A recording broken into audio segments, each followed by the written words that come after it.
भूर्भुवस्वः तत्सवितुर्वरेण्यं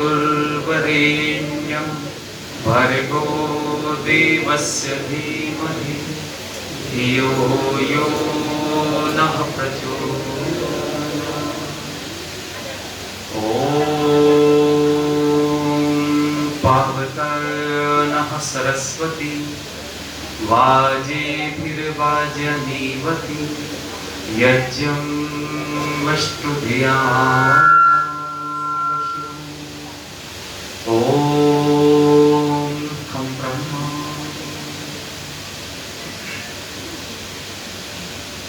आज इस कार्यक्रम में आर्य समाज NS3 NIT की ओर से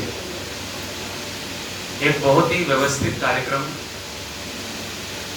जिसका संचालन सभी पदाधिकारियों के माध्यम से किया गया और तीसरे दिवस की और इस कार्यक्रम की ये समापन सभा है। इस सभा में हमारे मध्य में आर्य जगत के बहुत उच्च कोटि के विद्वान भजनोपदेशक पूरे देश भर में महर्षि दयानंद के सिद्धांत का और वेद के सिद्धांत का प्रचार प्रसार कर रहे हैं भाई मेरे आदरणीय पंडित प्रदीप शास्त्री जी, मेरे पास में विराजमान NS3 के धर्माचार्य आदरणीय आचार्य विवेक शास्त्री जी, और इस सभा में अभी बहुत अच्छा जिक्र किया जितेंद्र जी ने कि यहाँ गुरुकुलों के अच्छे स्नातक बैठे जिन्होंने वैदिक व्यवस्था को, गुरुकुलीय व्यवस्था को अंदर तक छूने का प्रयास किया, उसको जाना समझा। ऐसे बहुत महनीय लोग यहाँ सभा में उपस्थित हैं।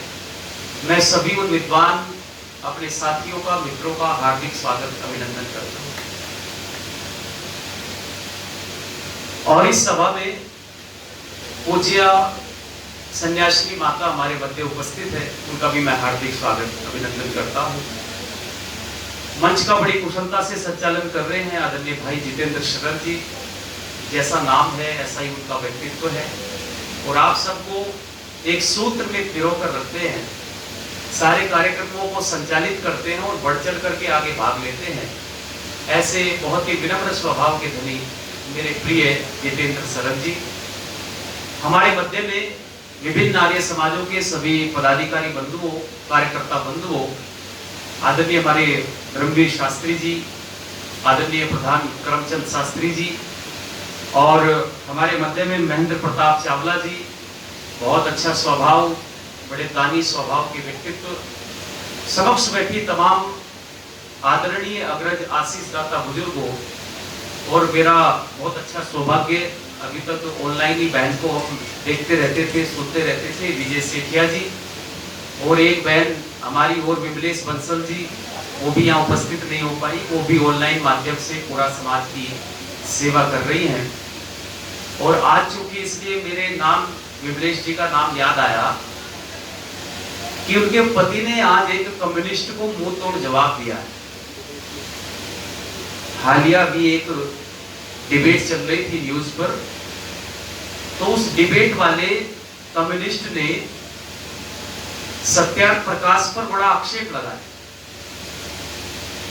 वो कम्युनिस्ट जानता नहीं है कि सत्यार्थ प्रकाश की अवधारणा वेद पर आधारित है। सत्यार्थ प्रकाश का सिद्धांत ऐसा सिद्धांत है जो सबके लिए समान रूप से ग्राह्य है, उसमें सनातन की जड़ों को मजबूत करने की बात है। वो कम्युनिस्ट जानता नहीं है, लेकिन उन्हीं विमलेश बंसल के बहुत ही सुयोग्य और योग्य पति विनोद बंसल जी ने उसको मुंह तोड़ जवाब दिया। और मैं तो बहुत धन्यवाद देता हूँ कि विश्व हिंदू परिषद से जुड़ा हुआ व्यक्ति इतनी दृढ़ता के साथ ऋषिवर दयानंद का पक्ष उन लोगों के बीच में रखता है, तो वो मेरे बीच यहाँ पर नहीं है। एक बार जोरदार करतल ध्वनि उस व्यक्ति के लिए आप बजाएं। समक्ष बैठे तमाम आर्य भद्र पुरुषों, पूजा सत्कार के योग्य वंदनीय मातृशक्ति और प्यारे बच्चों, आज जिस दिव्य आत्माओं को हम याद करने के लिए यहाँ बैठे हैं, इस पूरे परिवार को मैं साधुवाद देता हूँ। सबसे पहले आदरणीय हमारे वसुमित सत्यार्थी जी, उनके भाई, उनके बंधुजन, उनके परिवार के जितने भी लोग हैं, जितने भी यहाँ परिवार की वंदनीय मातृशक्ति है, उन सबको मैं बहुत बहुत साधुवाद देता हूँ कि उन्होंने अपने पूज्य माता पिता की स्मृति में वो काम किया है जो आज सबको करना चाहिए। लेकिन आज स्मृतियां तो मनाई जा रही है, पर उनके स्थान पर लोग दूसरे काम कर रहे हैं जो अवैधिक है। आजकल लोग श्राद्ध करते हैं, तर्पण करते हैं और कहते हैं कि पंडित जी को घर में बुलाओ, और बुला करके बहुत सारा सामान जो पंडित जी बोलते हैं वो सब एकत्रित कर लेते हैं, और पंडित जी कहते हैं कि ये सामान तुम्हारे माता पिता को जो दुनिया से चले गए वहां पर मिल जाएगा, पहुंच जाएगा। यानी इस प्रकार की अवैधिक मान्यताएं समाज के अंदर बहुत भरपूर और प्रचुर मात्रा में प्रचलित है। अब आप विचार करके देखो, ये बहुत सीधा सा सिद्धांत है। एक सामान्य व्यक्ति भी जिसने एक पुस्तक नहीं पढ़ी, एक अक्षर नहीं पढ़ा, वो कुछ भी नहीं जानता, वो भी इतना समझ सकता है कि घर पर खाना बना करके रखे और ऑफिस में पति जा रहा है, उस तक वो खाना नहीं पहुंच पाता, तो फिर जहां वो आत्मा मर के चली गई है उस तक कैसे पहुंचेगा? एक सामान्य व्यक्ति भी ये प्रश्न उठा सकता है। लेकिन फिर भी मैं देश के अंदर देखता हूं कि हाईटेक लोग, बहुत पढ़े लिखे लोग, जिनके पास बड़ी बड़ी डिग्रियां हैं, जो बहुत ज्यादा पढ़ लिख लिए हैं, उसके पश्चात भी एक अदना सा व्यक्ति आता है और आकर के वो श्राद्ध के नाम पर और तर्पण के नाम पर मूर्ख बना के, और हम लोग मूर्ख बन जाते हैं। आप विचार करिए, इन चीजों को समझने की जरूरत है। श्राद्ध का मतलब क्या होता है, तर्पण का मतलब क्या होता है? अगर आप ऋषिवर दयानंद को पढ़ेंगे तो देखो, श्राद्ध शब्द ही अपनी पुष्टि करता है। मैंने सत्य में धारणा जिसकी हो, वहां क्या होता है बोलो? श्राद्ध होता है। अब सत्य क्या है उसको समझना पड़ेगा, और धारणा कैसे होती है सत्य में उसको समझना पड़ेगा, तभी तो श्राद्ध हो पाएगा। और कहते हैं जीवित माता पिता के साथ उनका ठीक ठीक ध्यान रखना, उनकी बातचीत को मानना, उनके साथ बैठना, उनको वस्त्र देना, भोजन देना, उनका सत्कार करना, ये क्या कहलाता है बोलो? श्राद्ध। और तर्पण मैंने उनको तृप्त करना। अब देखो, एक चीज याद रखना, बुढ़ापे में और बचपन में कोई ज्यादा अंतर नहीं होता। जब व्यक्ति बूढ़ा हो जाता है तो वो बचपन जैसी हरकतें करने लगता है। आपने देखा होगा, घर में दादा दादी हैं, बेटा कोई सामान लेके आता है तो दादा दादी भी चाहते हैं कि ये सामान मुझे भी लाके दे। हालांकि वो उसको खाते नहीं है, वो क्या करते हैं, दादा दादी चाहते हैं कि मुझे मेरा हिस्सा मिले और मैं उस हिस्से को लेकर के अपने पोते और पोती को। लेकिन मन ऐसा हो जाता है, एक बालपन आ जाता है वृद्धावस्था में भी, और वो इस प्रकार की स्थिति हो जाती है। आप विचार करना, ऐसी स्थिति को समझना। और वृद्ध माता पिता बच्चों से कुछ नहीं चाहते वृद्धावस्था में। वो वृद्ध माता पिता बच्चों से धन नहीं चाहते, बहुत ज्यादा ऐश्वर्य संपन्न वस्तुएं नहीं चाहते। वो चाहते कि मेरा बच्चा बस शाम के समय, मेरी बहू शाम के समय मेरे पास में आकर के बैठे और मुझसे 2 मिनट कोई सुख दुख की बातें, सुख दुख की बातें। और अगर संतान, बच्चा, पुत्र पुत्र वधू मिलकर के 10 मिनट भी अब बूढ़े माता पिता के पास बैठ करके उसकी बातें सुनते हैं, उसके साथ चर्चा करते हैं, इसी को कहा गया है तर्पण। क्योंकि इससे सुनकर वो क्या हो रहे हैं? तृप्त हो रहे हैं। याद रखना, पिंड दान करने से, जल चढ़ा लेने से, बहुत सारे पंडित पुजारियों को भोजन करा देने से उसका लाभ अलग है। आप किसी भूखे को भोजन खिला रहे हैं, उसका लाभ अलग है। लेकिन उसका लाभ ऐसा नहीं है कि आत्मा शरीर छोड़ के चला गया और उसको आपने यहां पर वो कार्य किया और लाभ उसको मिल जाए, ऐसा कभी भी संभव बोलो? तो कैसे माता पिता को याद करें? ऐसे करो जैसे वसुमित्र जी ने। ये है सच्चा तरीका याद। और उनके कार्यों पर चर्चा करो। अपने माता पिता, आपके माता पिता ने आपको कितनी बड़ी विरासत दी है, आपके माता पिता ने आपको कितना संपन्न बना के छोड़ा है, आपके माता पिता ने जिंदगी भर अपना खून पसीने की तरह से बहा करके आपको यहां तक ला करके छोड़ा। अब आपका कर्तव्य बनता है कि उन माता पिता की याद में आप लोग सच्चा श्राद्ध करें। उसका श्राद्ध कैसे करें? ऐसे करें कि गुरुकुलों को दान दो, विद्वानों को अपने घर में बुलाओ, विद्वान आपके घरों में आएंगे तो सच्चा मार्ग आपको बताएंगे, सच्चा रास्ता आपको बताएंगे। अरे वेदों की चर्चाएं आप आयोजित करो, उसमें जितना धन खर्च करोगे उससे आपका यश बढ़ेगा और आपके माता पिता की कीर्ति समाज में बोलो। यदि अपने माता पिता को सदैव जिंदा रखना चाहते हो लोगों, ध्यान रखना, तो उस माता पिता को जिंदा रखने के लिए आपने इस प्रकार के कार्यक्रम आयोजित करने पड़ेंगे जिसके माध्यम से उनकी स्मृति यहां हम जन जन तक पहुंचा सके। और मुझे बड़ा अच्छा लग रहा है आज इस परिवार में आकर के कि इनके बेटों ने मिलकर के ये सत्संग का आयोजन लंबे समय से चला आ रहा है, ऐसे ये करते हैं। और आदरणीय विश्वामित्र कोई सामान्य व्यक्तित्व नहीं थे। हालांकि मैं उनके बारे में बहुत ज्यादा नहीं जानता हूं, लेकिन 5-7 मिनट में मैंने इस पुस्तक को आगे से पीछे तक देख लिया और इस पुस्तक में बहुत सारी ऐसी अपने जीवन की बातें जो उनके पुत्र ने संजो करके इस पुस्तक में लिखी हैं। आप विचार करो बंधुओं, वो त्रासदी का समय जब भारत का विभाजन हुआ, उस विभाजन के समय में जिस समय पाकिस्तान से अपना सब कुछ छोड़ छाड़ करके लोग इस तरफ आए और आकर के शून्य से आरंभ किया, बिल्कुल जीरो से आरंभ किया और आगे चल करके किस तरीके से अपना जीवन भी बनाया, अपने बच्चों का जीवन भी बनाया और पूरे जीवन भर एक ऐसी व्यवस्था से जुड़े रहे जिसको कहते हैं कि इससे बड़ा दान कोई दूसरा दुनिया में नहीं है, और वो शिक्षा का दान है। एक शिक्षक बन करके विश्वामित्र ने पूरे समाज को आलोकित करने का काम किया और आज उनके पुत्र भी उसी पद चिन्ह पर चले हुए। तो मैं आपसे निवेदन कर रहा, ऐसे घर को कहते हैं स्वर्ग। क्या कहते हैं? अच्छा, समाज में जब हम जाते हैं और पूछते हैं कि स्वर्ग कहां है, तो बहुत सारे लोग कहते हैं जी स्वर्ग कहीं आकाश में ऊपर आप कहते हैं। अच्छा, आप लोगों से भी मैं पूछूं कहीं स्वर्ग आकाश में है क्या? स्वर्ग कहीं आकाश में नहीं, लेकिन आर्य समाजियों को छोड़ करके किसी से भी पूछो तो कहते हैं जी स्वर्ग भी है कहीं और नरक भी। और ऐसी ऐसी कहानियां लोगों ने बना दी है कि नरक में तो बहुत बड़े बड़े कुंड बने हुए हैं, उनमें बहुत सारा जलता हुआ तेल है और उस तेल में सबको जलाया जाएगा। ऐसी ऐसी कथाएं बना करके समाज को डरा करके उनसे धन ऐंठने का काम लोग कर रहे हैं। और आप याद रखना लोगों, सच्चाई मैं आपको बताता हूं, वेद कहता है कि स्वर्ग भी इसी धरा पर है और नरक भी। बोलो, तो जब ये परिभाषा जानने का प्रयास किया कि भाई स्वर्ग है कहां, किस तरीके से स्वर्ग मिलता है और स्वर्ग होता क्या है, तो स्वामी दयानंद सरस्वती ने एक बात कही है। वो कहते हैं जहां सुख विशेष और सुख की सामग्री हो वहां क्या है, जल्दी बोलो। अब देखो यहां दो चीजें बोली जा रही, एक सुख विशेष और एक सुख की सामग्री।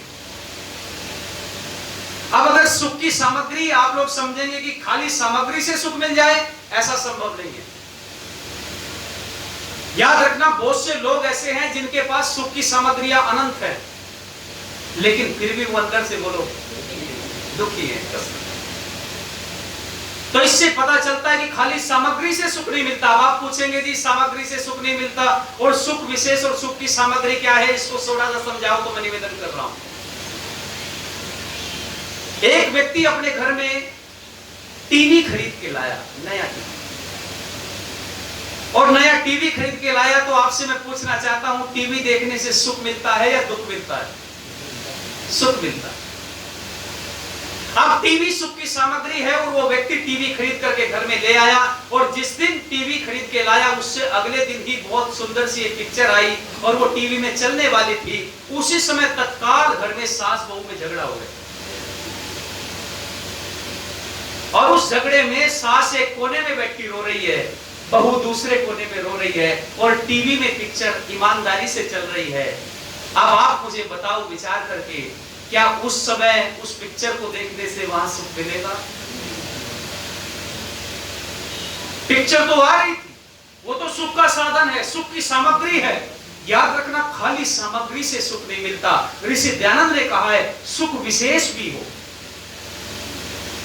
अर्थात ऐसा वातावरण परिवार में बनाओ जिस वातावरण से सुख की वर्षा हो जाए, जिस वातावरण से आप लोग सुख का अनुभव करने लग जाए, और उस सुख के अनुभव को प्राप्त करोगे तो घर क्या बन जाएगा, जल्दी बोल दो।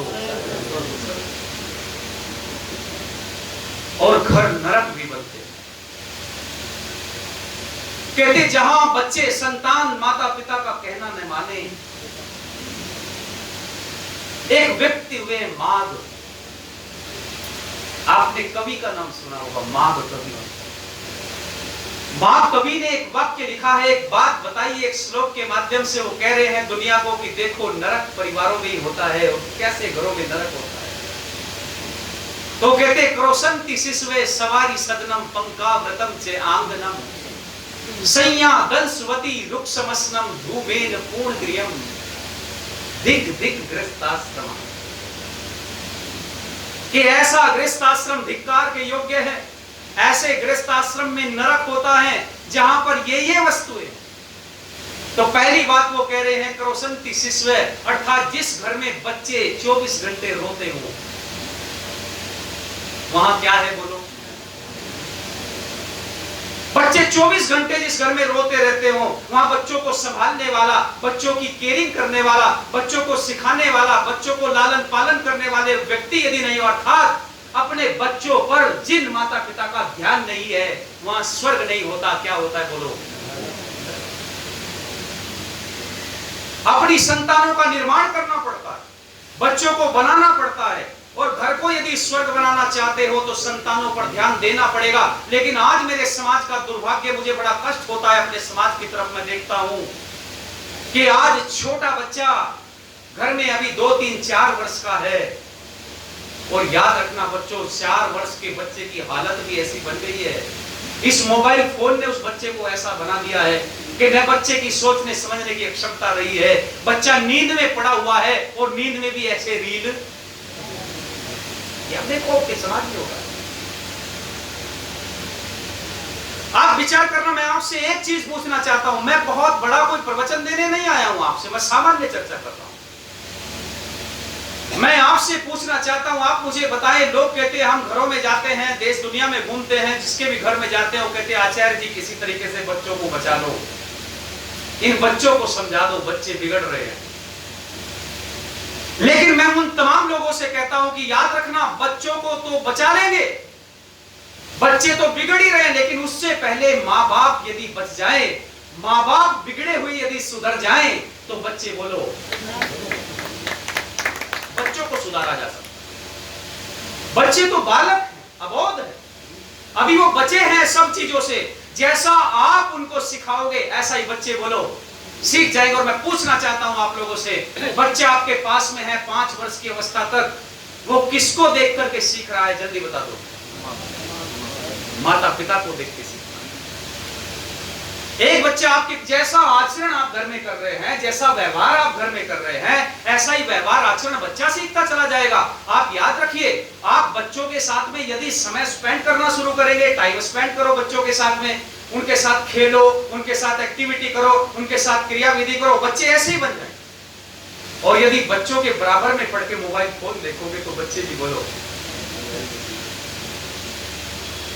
और यही हो रहा है मेरे राष्ट्र में। आज मेरे राष्ट्र में स्थिति यही उत्पन्न हो रही है। एक साइड में पिता पड़े हुए हैं, वो भी मोबाइल फोन चला रहे हैं, बराबर में माता पड़ी हुई है, वो भी मोबाइल फोन चला रहा है, और बच्चा बीच में लेटा हुआ इंतजार कर रहा है कि कब मैं माँ से बात करूं और कब मैं अपने पिता से बात करूं। वो वेट कर रहा है। एक तरफ देखा, दूसरी तरफ देखा, फिर थोड़ी देर में उनकी तरफ देखता है तो मोबाइल वो भी लेना चाहता है। वो सोचता है मन में शायद मैं भी देख लूं, इसमें कुछ बहुत अच्छी बात होगी तभी तो माँ देख रही है, इसमें कुछ बहुत ज्यादा इंपॉर्टेंट चीज होगी इसलिए पिता देख रहा है। अब क्या हुआ, अगर बच्चा माँ का फोन ले ले तो माँ का इंटरेस्ट, जो रुचि थी फोन में और जो एंजॉय कर रही थी वो सब समाप्त। और पिता का ले ले तो पिता का एंजॉय खत्म। और दोनों में से एक का भी एंजॉय खत्म हो गया तो वो नहीं चाहता कि मेरा आनंद, मेरा एंजॉय समाप्त हो जाए, इसलिए वो क्या काम करता है, एक तीसरा फोन ले आता और एक तीसरा फोन ला करके बच्चे को भी, और उसके साइड इफेक्ट देखना हो। उसका दुष्परिणाम ये हो रहा है कि वो छोटे छोटे बच्चे, उनकी स्मृति लोप हो रही। उसका दुष्परिणाम ये सामने आ रहा है कि छोटे छोटे बच्चों की आई साइट वीक हो रही।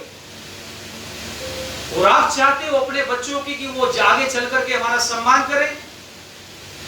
आज आप विचार करिए, वो मोबाइल फोन में क्या दे रखे, पूरा का पूरा इतना बड़ा नेटवर्क है इस देश के अंदर जो रील बनाने में लगा हुआ है, और उनका काम है, ईसाई मिशनरियों ने बहुत बड़ा फंड दे करके, इस्लामिक मिशनरियों ने बहुत बड़ा फंड दे करके ये बहुत सारी रील बनाने के काम में लोगों को लगाया हुआ है। आपको जानकारी तक नहीं आपका बच्चा क्या सीख रहा है।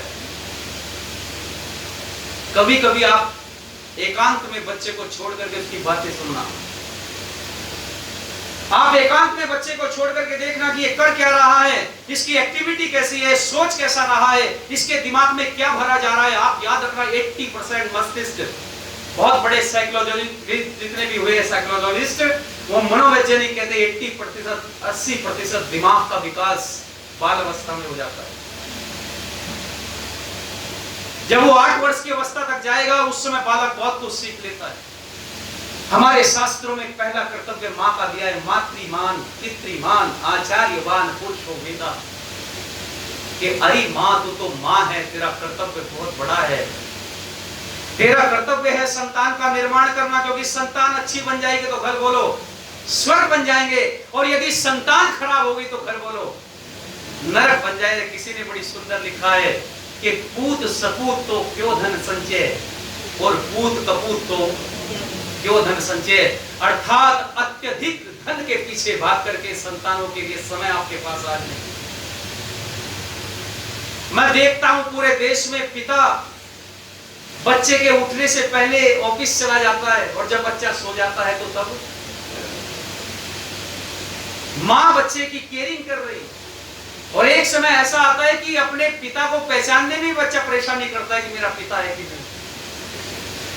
ये कैसा व्यस्तम जीवन हमारा हो गया है, ये कैसी बिजी लाइफ हमारी हो गई है। और फिर हम चाहते हैं कि हमारे बच्चे राम बने,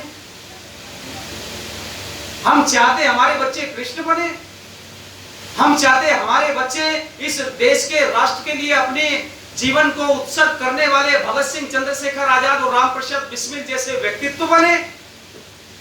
याद रखना, उनको बनाना पड़ता है। बिना बनाए संतान कुछ नहीं बन सकती लोगों। इसलिए याद रखना, विचार करना अपने जीवन में कि हम बच्चे को क्या सिखा रहे हैं। जैसा बच्चों को आप सिखाते जाओगे ऐसा ही बच्चे बनते चले जाएंगे।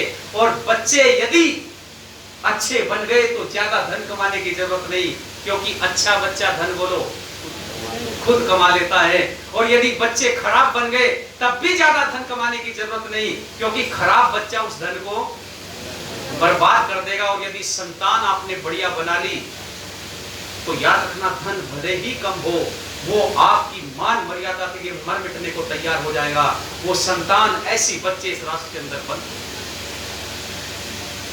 ऐसे उपदेश ऐसे इस राष्ट्र के अंदर चला करते थे, और माता पिता उनको मानते थे, उन पर आचरण लाते थे। और जिस घरों में ऐसी संतान होती थी वहां स्वर्ग होता था।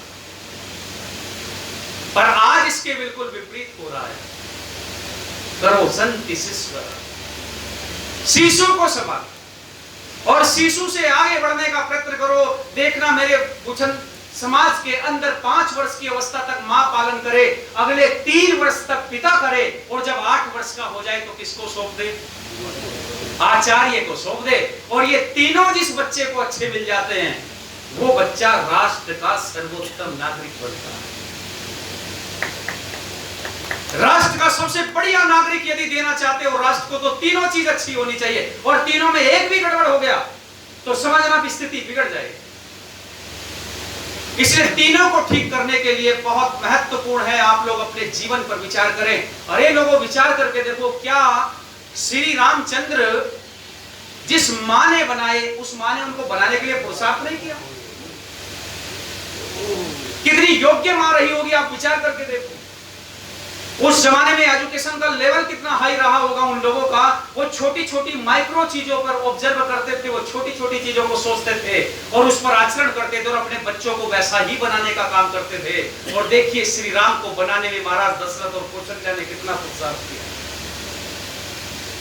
कितने वर्षों के बाद पुत्र हुए, और अपने सीने पर पत्थर रख करके 8 वर्ष की अवस्था में यज्ञों को भी संस्कार कराया और एक आचार्य को।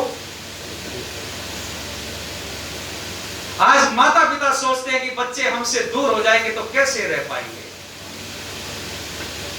अरे राम की मां सोच सकती थी, कौशल्या सोच सकती, महाराज दशरथ भी ये सोच सकते थे। कोई सामान्य व्यक्ति थे क्या? कितनी अपार संपत्ति हो, चाहते तो 10 आचार्यों को घर में बुला के विद्या दे सकते थे, लेकिन नहीं, वो जानते थे कि घर में रहेंगे तो अहंकार आ जाएगा बच्चों के अंदर। यदि गुरुकुल के अंदर जाएंगे तो वहां त्याग और तपस्या का जीवन व्यतीत करेंगे और ये त्याग तपस्या आने वाले जीवन में उनके काम आएगी। ये महाराज दशरथ जानते थे, इसलिए राम को कहा भेजा। राम ने वन गमन किया और वहां गए और जाकर के वन में उस गुरुकुल में उस महत्वपूर्ण आचार्य के सानिध्य में ज्ञान विज्ञान को प्राप्त किया और फिर आकर के कैसी धूम मचाई, कैसे आताताइयों का विनाश किया, ये आप सब जानते हैं। लेकिन इस तरीके का वातावरण हमने घर में बनाना पड़ेगा, ऐसा माहौल समाज में देना पड़ेगा। इसलिए गृहस्थियों, मैं आज आप लोगों के बीच में बैठा हूं, इसलिए गृहस्थ की चर्चा कर रहा हूं मैं। स्वर्ग इसी पृथ्वी पर है और स्वर्ग वहां पर है जहां पति और पत्नी में आपस में प्रेम रहता है, वहां बच्चे संस्कारवान बनते हैं। और जहां पति पत्नी में आपस में द्वेष रहता है, वहां संस्कारवान संतान नहीं बनती, बल्कि वहां उपद्रव खड़ा हो जाता है। मैंने आज दोपहर की सभा में भी आपको एक उदाहरण दिया था। मैंने बताया था, आपको समझाने का प्रयत्न किया था कि भारतीय संस्कृति में आप इतिहास के पन्नों को पलट करके देखो, आपको पता चलेगा कि राम ने किस तरीके से जीवन व्यतीत किया। आपको पता चलेगा महाराज दशरथ के कुल में कौन कौन सी मर्यादाएं थी, कौन कौन सी परंपराएं थी। आज जिस महान व्यक्ति को हम याद कर रहे हैं, इस महान व्यक्ति की लिखी गई 20 पुस्तकों में मैं समझता हूं कि निश्चित रूपेण इस सिद्धांत को उकेर कर उन्होंने रखा होगा। सिद्धांत यह है कि अपने घरों में इस प्रकार की कोई भी घटना न करें जिससे बच्चों का आचरण खराब हो जाए। आप विचार करके देखना, मैंने आज बोला था, अब भी बोल रहा हूं और आपसे पूछ रहा हूं, आप मुझे एक स्वर में बताएंगे कि जिस समय महारानी कैकेयी दशरथ से रुष्ट होती है तो क्या करती है? वो भवन में जाती। अब क्यों चली गई कोप भवन में? उसका कारण यही था कि यदि मैंने यहीं पर अपने पति के साथ में लड़ाई झगड़ा करना आरंभ कर दिया तो इससे सारा महल का माहौल खराब हो जाएगा, संतान बच्चे भी आ जाएंगे, बच्चे आकर के देखेंगे, बच्चों को जानकारी नहीं है कि पिता की गलती है या मां की गलती है। ये याद रखना, बच्चे हमेशा दोनों को देख करके निर्णय कर लेते हैं, माता की तरफ ज्यादा झुक जाते हैं और पिता को गलत समझ लेते हैं। या पिता यदि कमजोर पड़ गए, मां यदि हावी हो गई तो मां को गलत समझ बैठेगा और एक को भी गलत समझ बैठे।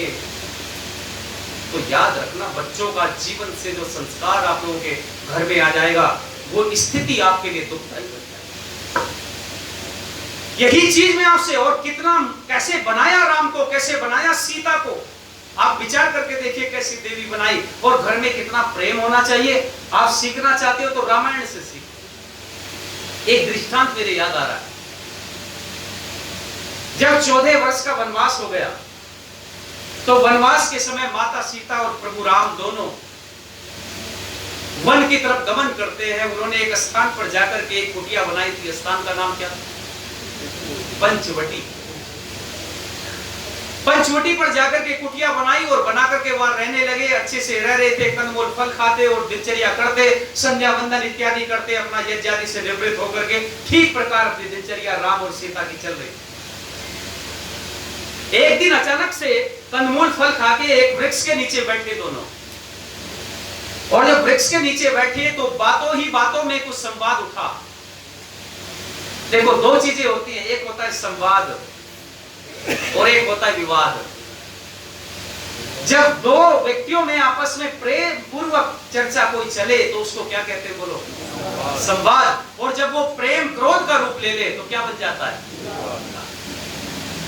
तो दोनों आर्य भद्र हैं, कल्याणकारी है दोनों। सीता माता भी कोई सामान्य महिला नहीं थी। अरे सीता का जीवन चरित्र पढ़ के देखोगे तो आपको पता चलेगा सीता की मां ने कैसे बनाया था उस देवी को? क्या नाम था सीता की मां? सुनैना, धरणी भी कहते हैं। एक नाम क्या था दूसरा? धरणी, और धरणी कहते हैं धरती को। और आजकल सीरियल बनाने वालों ने इतना अलंकार लगा दिया कि धरती फट जाती है और उसमें से सीता समा जाती है। कि धरती से पैदा हुई थी और धरती की गोद में ही। अब कई बार याद रखना, धरणी से अभिप्राय धरती से है, इसलिए धरणी सुनैना का एक नाम था धरणी, और वो सुनैना की कोख से पैदा हुई। और कितना उत्तम कुल रहा है, कैसी संस्कार रहे हैं, कैसी परवरिश रही है, आप विचार करना। महाराज सिरध्वज, जिनको राजा जनक कहा गया, विधेय राज जनक कहा गया, हर्ष व रोमा के पुत्र, इतने योग्य व्यक्तित्व, उनकी प्रिय बेटी जिन्होंने गुरुकुल में उसको संस्कार दिलवाया, और वो आज राम के पास में बैठी है, वन में बैठी हुई है पेड़ के नीचे, और राम से बातों ही बातों में मुस्कुराते हुए एक वाक्य बोला सीता ने। वो कहने लगी, देखो हे प्रभु राम, देखो मेरे चरण कितने सुंदर हैं। क्या बोला? कि मेरे चरण। अब राम ने सोचा भाई खाली बैठे हैं, यहां कोई काम तो नहीं हो रहा है, चलो आज सीता से संवाद करो। इसलिए राम ने कहा कि नहीं नहीं सीते, तुम्हारे चरण सुंदर नहीं है, चरण तो मेरे सुंदर है। अब राम कह रहे हैं मेरे चरण सुंदर हैं, और सीता माता कहती है कि मेरे चरण सुंदर हैं। अब दोनों में से चरण किसके सुंदर है, फैसला कौन करे? क्योंकि जब दो व्यक्तियों में बात चले तो एक चाहिए कि नहीं तीसरा फैसले के लिए। तो फैसले के लिए किसको बुलाया? कहते कुछ दूरी पर लक्ष्मण बैठे हैं। और लक्ष्मण को जब बुलाया, राम ने आवाज दी, लक्ष्मण इधर आओ। लक्ष्मण हाथ जोड़ करके खड़ा हुआ। और याद रखना लोगों, राम को आप निश्चय याद करें, राम के सारे जीवन पर आचरण लाने का प्रयास करें। लेकिन मैं निवेदन करता हूं लोगों, राम को अवश्य याद करिए, पर साथ में लक्ष्मण को कभी भूलना मत। क्योंकि राम वन में गए थे तो उनकी पत्नी साथ में थी, और लक्ष्मण पत्नी को भी बोलो घर पर छोड़ करके आए थे। कितना जबरदस्त आपस में समन्वय रहा होगा, कैसी सेवा भावना रही होगी। लक्ष्मण ने कहा कि मैं वन को जा रहा हूं, उर्मिला ने तपाक से बोला कि आप वन को जाओ तो राम और सीता की सेवा करना, और मैं यहां रह करके माता कौशल्या की सेवा करूंगी, महाराज दशरथ की सेवा करूंगी। अरे क्या आदर्श मूल्य आपके घरों के रहे हैं, आप विचार करके देखो। ऐसे रामकृष्ण के वंशज हैं।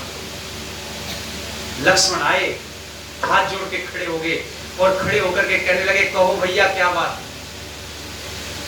अब राम ने कहा कि लक्ष्मण देखो, तुम्हारी भाभी को आज कैसी सूझ गई है, ये मुझे कह रही है कि मेरे चरण सुंदर हैं, पर मैं कह रहा हूं मेरे चरण सुंदर है। तुम्हें फैसला करना है कि किसके चरण। अब देखो लक्ष्मण के सामने धर्म संकट आ गया, कितना बड़ा संकट खड़ा हो गया। यदि राम के चरणों को सुंदर बताया तो आज भाभी रुष्ट हो जाएगी, और भाभी के चरणों को बताया तो राम रुष्ट हो जाएंगे। अब क्या करे ऐसे में लक्ष्मण? पर याद रखना, लक्ष्मण कोई सामान्य व्यक्ति नहीं, बहुत बड़े नीतिकार थे, बहुत बड़े दार्शनिक व्यक्ति थे। और लक्ष्मण ने थोड़ी देर विचार किया, और विचार करके एक वाक्य बोला कि भाभी सीते आपके चरण सुंदर है। देखो ये नहीं कहा कि आपके ही चरण सुंदर हैं, यदि ही शब्द लगा देते तो फैसला हो जाता, पर क्या बोला? भाभी सीते आपके चरण सुंदर है। इतना सुनना था, सीते मुस्कुराई, और माता सीता ने मुस्कुरा कर बोला, कहा कि मैं जानती थी मेरी तरफ की बात करोगे, क्योंकि देवर तो बड़ी प्रसन्न हुई। अब राम ने सोचा कि सीता की प्रशंसा कर दी, तो लक्ष्मण ने ध्यान दिया कि कहीं सीता माता को अभिमान न हो जाए, इसलिए तुरंत बदल गए, और बदल कर कहने लगे, भाभी आपके चरण सुंदर नहीं है, चरण तो भैया राम के। अब राम प्रसन्न हो गए और कहने लगे, मुझे पता है भाई तो मेरा ही है, मेरी तरफ की बात करेगा। बिल्कुल तुमने ठीक उत्तर दिया है। बस इतना कहते लक्ष्मण यहां भी स्थिर नहीं रहे, और कहने लगे कि कहीं भैया को भी अभिमान न हो जाए, इसलिए फिर बदल गए, कहने लगे भैया आपके भी चरण सुंदर हैं। अब ये सुनकर के राम बड़े आश्चर्य, और राम कहने लगे, लक्ष्मण मैं जानता हूं तो बहुत बड़ा नीतिकार है, गुरुकुल में भी तो प्रथम स्थान पर बैठने वाले विद्यार्थियों में था, लेकिन ये पहेलियां क्यों बुझा रहा है, ठीक ठीक उत्तर क्यों नहीं देता कि किसके चरण सुंदर। अब जब ये बात बोली तो जरा लक्ष्मण का उत्तर सुनना। मैं यहां तक आपको दृष्टांत के माध्यम से लाना चाहता था। महर्षि वाल्मीकि ने गृहस्थी के लिए क्या लिखा है? महर्षि वाल्मीकि ने माता सीता को और महाराज राम को कोट करके किस प्रकार का गृहस्थियों के लिए संकेत दिया है, यहां तक मैं आपको लाना चाहता था। लोगों, महर्षि वाल्मीकि लक्ष्मण के मुख से एक बात कहलाते हैं। वो कहते हैं, लक्ष्मण ने बोला कि यदि भाभी आपकी सुंदरता के कारण आपके चरण सुंदर नहीं है। क्या बोला? कि आपकी सुंदरता के कारण आपके चरण सुंदर नहीं है। आपके चरण इसलिए सुंदर हैं क्योंकि तुम राम की अनुगामिनी हो, राम के पीछे पीछे चलने वाली हो, राम की आज्ञा का पालन करने वाली हो, राम के सभी धर्म कार्यों में उसका साथ देने वाली हो, और कभी मेरा भाई अधर्म के मार्ग से हट जाए तो उसको रोकने वाली हो। इसलिए तुम्हारे चरण। कितनी बड़ी बात महर्षि वाल्मीकि रामायण में समझा रहे हैं कि एक पत्नी का कर्तव्य है अपने पति के पथ का अनुसरण करना, धर्म के पथ का। और यदि वो गलत दिशा की तरफ जा रहा है तो एक पत्नी का कर्तव्य है कि अपने पति को समझाए, अपने पति के साथ विचार विमर्श करे। यदि फिर भी नहीं समझ रहा है तो समाज की सहायता ले, फिर भी नहीं समझ रहा है आध्यात्मिक लोगों की सहायता ले, और फिर भी नहीं समझ रहा है तो निश्चित रूपेण किसी न किसी की सहायता लेकर उसको समझाने का प्रयास करे। ये स्त्री का कर्तव्य। स्त्री का कर्तव्य ये नहीं है कि पति कहीं जाए, पति से कोई लेना देना नहीं। बस क्या हो रहा है आज समाज के अंदर देखो, पति से कोई लेना देना नहीं। आज ऐसी संस्कृति, ऐसी कल्चर हमारे देश के अंदर डेवलप हो रही है। आज आप विचार करके देखिए, ऐसे ईसाई मिशनरियां इस तरीके से काम कर रही हैं, प्रोपगंडे ऐसे फैलाए जा रहे हैं कि इनके गृहस्थ आश्रम को बिल्कुल तोड़ दो, और उसी तोड़ने का प्रयोजन इस राष्ट्र के अंदर चल रहा है। पति पत्नी की आपस में बनती नहीं है। बहुत सारे उनको ऐसे प्रलोभन दिए जा रहे हैं कि कोई बात नहीं, यदि ये नहीं है तो इधर आ जाइए, दूसरी तरफ आ जाइए। ऐसे मिशन खड़े हो रहे हैं, ब्रह्मा कुमारी जैसे मिशन आकर के आपके परिवारों को बर्बाद कर रहे हैं। सीधा कहते, लक्ष्मण ने यह नहीं कहा था कि तुम पति को छोड़ करके गुरु की शरण में जाना, ये भी लक्ष्मण ने नहीं बोला। लक्ष्मण ने कहा पति के पथ का अनुसरण करने वाली हो तुम। और आज आप विचार करके देखो, पति से लड़ाई झगड़ा करके सत्संग में सेवा करने जाती माता, टनक भर भर करके जा रही है सेवा करने। आप विचार करके देखो, घर में आप थोड़ा सा वर्क, थोड़ा सा कार्य, थोड़ी सी जिम्मेदारी अगर परिवार के कंधों पर आ गई तो माफ करना मुझे, मैं स्पष्ट कह रहा हूं, वहां लड़ाई झगड़ा दंगा फसाद परिवार में तुरंत खड़ा हो जाएगा। लेकिन वहां घंटों घंटों 4-4, 10-10 घंटे तक बैठ करके उनके खेतों में, उनकी क्यारियों में, उनके आश्रम में जाकर के सेवा कर रही हैं, उसमें किसी प्रकार का कोई कष्ट बोलो। ये स्थितियां लक्ष्मण ये नहीं करे, कहे पथ का अनुसरण करने वाली हो। बस इतना सुनना था, राम प्रसन्न हो गए। राम कहने लगे, वाह लक्ष्मण, बहुत सुंदर उत्तर दिया, लेकिन प्यारे एक चीज बता, तूने मेरे चरणों को भी सुंदर कहा। मेरे चरण कैसे सुंदर है? आप सब लोग सुने जरा ध्यान से। महर्षि वाल्मीकि कहते हैं, उत्तर दिला रहे हैं लक्ष्मण से, और राम कह रहे हैं कि सुनो लक्ष्मण। राम ने जब पूछा कि लक्ष्मण बताओ, मेरे चरण भी तुमने सुंदर कहा था, मेरे चरण कैसे सुंदर हैं? तो लक्ष्मण उत्तर देते हैं, अरे भैया राम, आपका तो आचरण सुंदर है, इसलिए तुम्हारे चरण जल्दी बोल दो। याद रखना, जिसका आचरण सुंदर होता है ये सारा संसार उसके चरणों को छूता है, और जिसका आचरण गंदा हो जाता है उसको चरणों से ठुकराता भी तो है। और राम का आचरण सुंदर था। तमाम पुरुष वर्ग राम से शिक्षा ले कि आचरण कितना मजबूत होना चाहिए, पारिवारिक मर्यादाएं कितनी मजबूत होनी चाहिए, एक स्त्री का कर्तव्य, स्त्री का दायित्व तुम्हारे कंधों पर कितना है। एक बेटी 20-25 वर्ष तक अपने पिता के घर पर पालन पोषण करने के पश्चात सब कुछ छोड़ के आपके पास आई है, तो आपका कर्तव्य बनता है उसकी इज्जत करना, आपका कर्तव्य बनता है उसकी मान मर्यादाओं की रक्षा करना, उसको हर समय संभाल करके उसको समझने का प्रयत्न करना, और उसके साथ विचार मिलाने का प्रयत्न करना। यही चीज हमारे गृहस्थ आश्रम में हमको राम और सीता सिखाते हैं। यदि आप इसको समझने में सफल हो गए तो घर बोलो क्या बन गया। और ऐसा माहौल यदि परिवार में आप लोगों ने बना दिया तो मैं सत्य कहता हूं ये वैदिक मान्यताएं, ये वैदिक मर्यादाएं समाज में स्थापित होती चली जाएंगी। लेकिन आज स्थिति बड़ी खराब हो गई है। आज गृहस्थ आश्रम में बच्चा पल रहा है, वहां भी बिगाड़ पैदा हो गया है। उसके पश्चात बाहर जाता है खेलने, वहां पर भी बिगाड़ अत्यधिक मात्रा में है। और आगे चल करके विद्यालयों में जाता है तो उसमें तो सबसे ज्यादा बिगाड़ आज हो रहा है। मैं देखता हूं टीचर्स डे के नाम पर विद्यालयों में देखो क्या होगा। टीचर्स डे के नाम पर ऐसे गीत बजाए जाते हैं, टीचर्स डे के नाम पर, चिल्ड्रंस डे के नाम पर, और इसी प्रकार के। और जिस समय बच्चों के, स्नातक बच्चों के वहां से पास आउट होता है, तब आप देख नहीं सकते बड़ी बड़ी यूनिवर्सिटियों में इस तरीके के कार्य हो रहे, नग्न नृत्य हो। अब आप क्या सिखाना चाहते हो, कैसी संतति बनाना चाहते हो, समाज को किस दिशा की तरफ ले जाना चाहते हो, इस पर हमें बहुत विचार करना पड़ेगा, गहन मंथन करना पड़ेगा। और आज हम यही समझ रहे, बस अंतिम चरणों में अपने व्याख्यान को ले जाता हूं और अंतिम बात मैं आपसे कहना चाहता हूं लोगों, कि यदि हमारे घरों में संस्कार दिए जाते तो मैं सत्य कहता हूं कि आज समाज के अंदर कितने वृद्धा आश्रम न होते। संस्कारों के अभाव में माता पिता त्रस्त।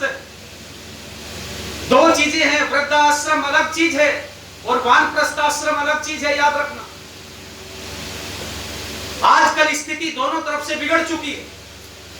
माता पिता भी आज स्वतंत्र रहना चाहते हैं, अकेला रहना चाहते हैं, प्राइवेसी चाहते हैं, और उधर संतान बच्चे भी प्राइवेसी चाहते हैं। आपस में एक दूसरे के साथ बैठना नहीं चाहते, टाइम स्पेंड नहीं करना चाहते, वृद्ध अपना अनुभव नहीं देना चाहते और बच्चे उनसे अनुभव बोलो देना नहीं चाहते। ये जो बीच के जोड़ने की कड़ी थी, ये समाप्त हो गई है।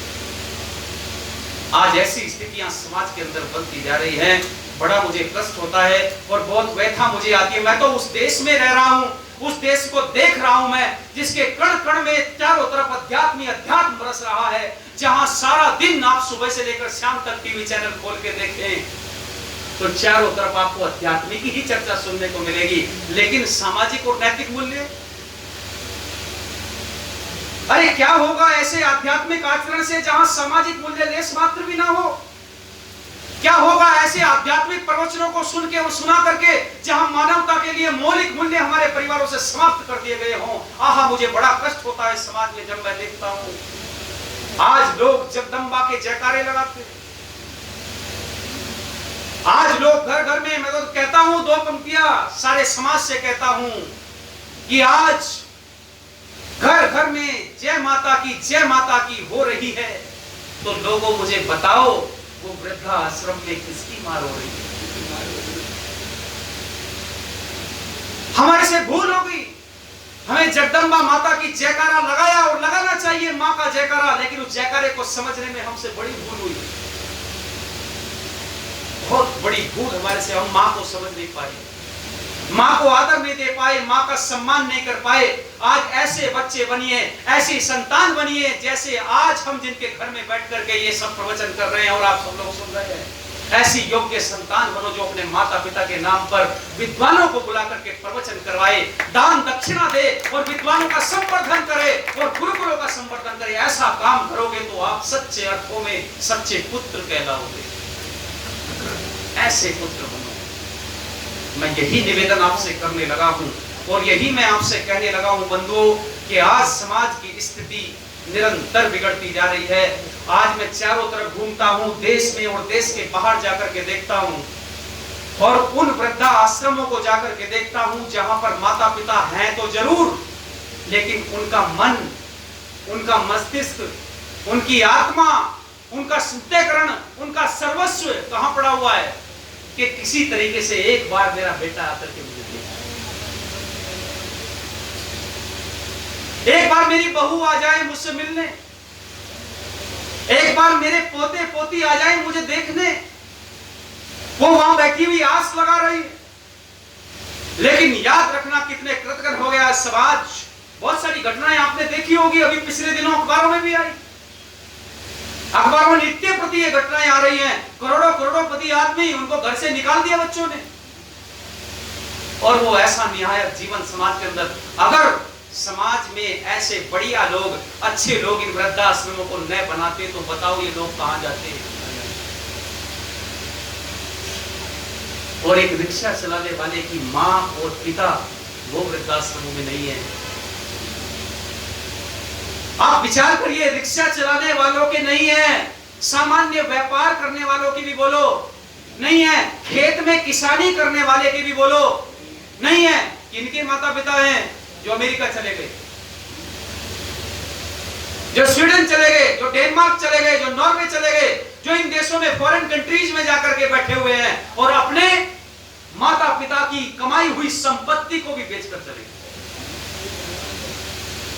मैं मिला हूं, मैं कोई गपोड़े नहीं सुना रहा हूं मैं आपको, मैं मिला हूं ऐसे लोगों से, उनकी दारुण व्यथाएं सुनी है मैंने, मेरे सीने से लिपट लिपट के रोई है माएं। मैं तब आपसे कहता हूं कि ये कैसा समाज हम बना रहे हैं। हम संकल्प लें, यदि वृद्धाश्रम में भी माता यदि प्राइवेसी चाह रही है माता पिता, तो आप उनको वृद्धाश्रम में सुंदर सा कमरा, तो बहुत अच्छे अच्छे 5 स्टार बन रहे हैं ओल्ड एज होम, आप उनके पास जाइए, हर 10 दिन में जाइए, 15 दिन में जाइए, उनसे विचार विमर्श करिए, फोन पर संपर्क करिए, उनको ऐसा महसूस मत कराइए कि हमने आपको छोड़ दिया। यदि आप उनसे इतने आत्मीयता के साथ जुड़े रहे तो मैं समझता हूं कि घरों को अच्छा बनाया जा सकता है, उन माता पिता का आशीर्वाद फलीभूत होगा और आपका जीवन अच्छा बन जाएगा। लेकिन क्या करें, समाज में तो बहुत स्थितियां विपरीत है और शिक्षा से बिल्कुल मत आप समझो कि वो आपको संस्कार दे देगी।